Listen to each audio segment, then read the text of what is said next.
mean, it's just like with me, I always had to prepare for the best. I always had to prepare for the worst. So I keep the retired FBI agent on my payroll, and I keep my lawyer on retainer. I was listening to an interview you were doing, and I was really fascinated by Tony. Oh, my baby. Right? Like just that we talk about friendships. Right. But so can you tell us, can you talk about her? Because I think that's... Antoinette Deneen Baldwin. We were best friends since we was kids. And I kind of found out after the time why she went that way. We were like best friends. And she was a little bit more street than me. She was in them streets.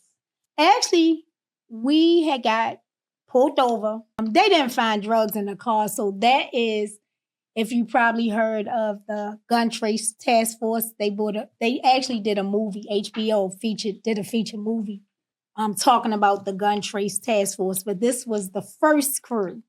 So they wanted me so bad, they could not get me. I was probably 16. Every car I bought, it had a keyless entry. I would never buy a car that I had to use the key. Because if I had the key, then they could take the key and go in the car. If I had keyless entry, they had no problem with cars to get in the car. Right. That's how I had to think all my life. Imagine it was stressful.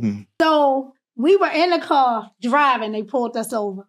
All of a sudden, all these drugs was in the trunk, so they say. So actually, we went to court. She was actually my co-defendant on the case.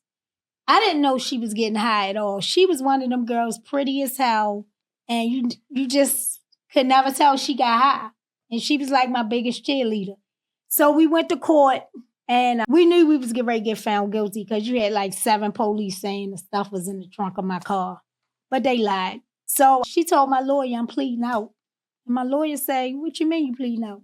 Shontel didn't have anything to do with this. It was all mine. Did she tell you she was going to do that? No. So my lawyer said, did you talk to Tony? I said, no. He said, she want to take this whole charge. I said, I'm not going to let her do that. So we got in a hallway. I said, what are you doing? She said, Shontel, I got a lot going on. She said, you know I love you with all my heart.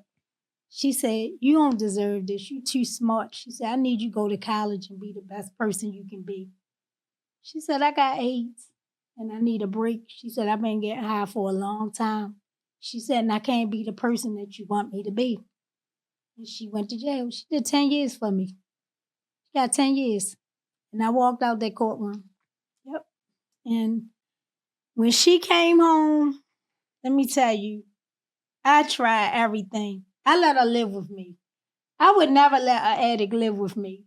I let her live with me. I took her to the mall. I had a hairdresser on speed dial, fingernails done. And 2 days, she came to me. She said, I know you love me and I love you. She said, but I can't be you.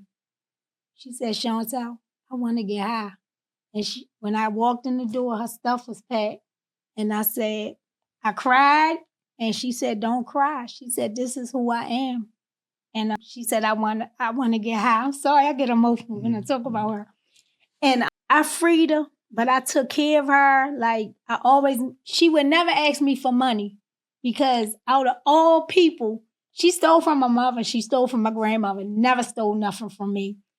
But I would make sure she had something to eat. If it was cold, I would go get her coats, long johns, clothes, everything. Like I did everything for her. I became her payee. And then it got to the point she'd be at my house 5 o'clock in the morning. I need my check.